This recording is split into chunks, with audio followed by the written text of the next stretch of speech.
Today is about the beautiful ribbon bow quilt block. Now this is pretty cool. You know, it looks like a ribbon that's been twisted around. It's very simple to make. Some of the designs, though, I kind of have to look back at a picture because some of these get a little tough for me. There's very important thing about this one. Before I show you how to do it, you have to know about the fabric, because think about this. If you had a ribbon and you twisted it, you are not going to have a different design on the back of your ribbon than the front. So I say that because this project requires 3 materials. One is your background fabric, which I just choose a simple white. Then you have to choose a dark and a light color. Now, the dark and the light color shouldn't be completely different prints and different fabrics. Try to get the same print, only 2 different shades of that color. That's what I've got here. These are the same prints, but I've got a darker version and a lighter, because that's what represents the back and the front, you know, with shading and all, for a ribbon. It's just important. This measures 20 by 20, which is pretty big, I understand that, but I started with half square triangles that are 4.5 inches square, finished. So let me show you that first. Let me set him aside for now. The materials you need to do this are half square triangles. You need 8 of each of your colors matched with the background fabric, okay? So this is my lighter color, this is my darker. Now look, this is again different pattern from what I used before, but it is the same print, it's just 2 different colors of it. So that's why it'll fit well with this ribbon bow. So make 8 half square triangles of your lighter color, 8 HSTs of your darker. Then you need 1, just a plain old square of your darker one, and whatever measurement your HST is, mine are 4.5, that's what size this square should be.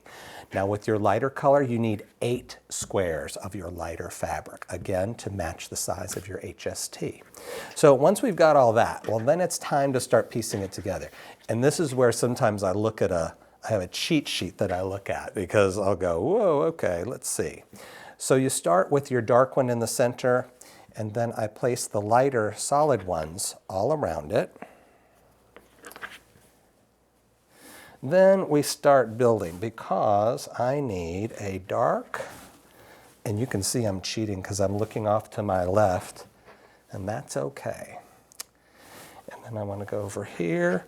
And you might want to screenshot this when I'm finished, because it is a little complicated to lay these out.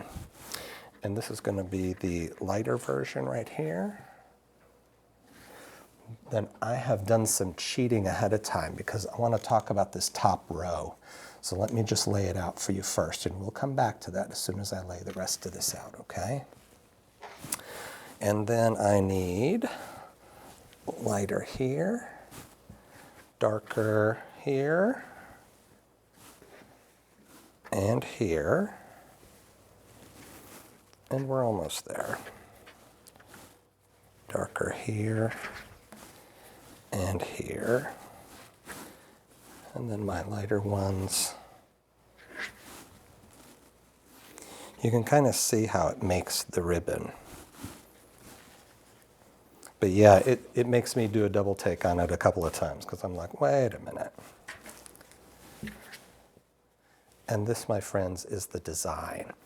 So yeah, if you want to screenshot that, please do, or we'll hold the original again at the end. But when you've laid this out, you're going to piece this together row by row. Okay, so I started the top row just to show you. Now, when you have a row that's got a bunch, 6 or more pieces in it, I never advise saying, so this to this, then to this, then to this, then to this. I just don't feel it's a good idea to continue your row like that.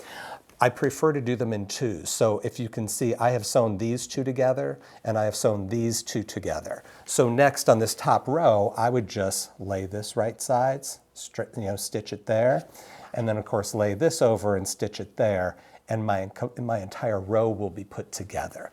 That's how I would ask you to do each of your rows. Then of course when you're done, you just flip one row down and we'll stitch that, open it up.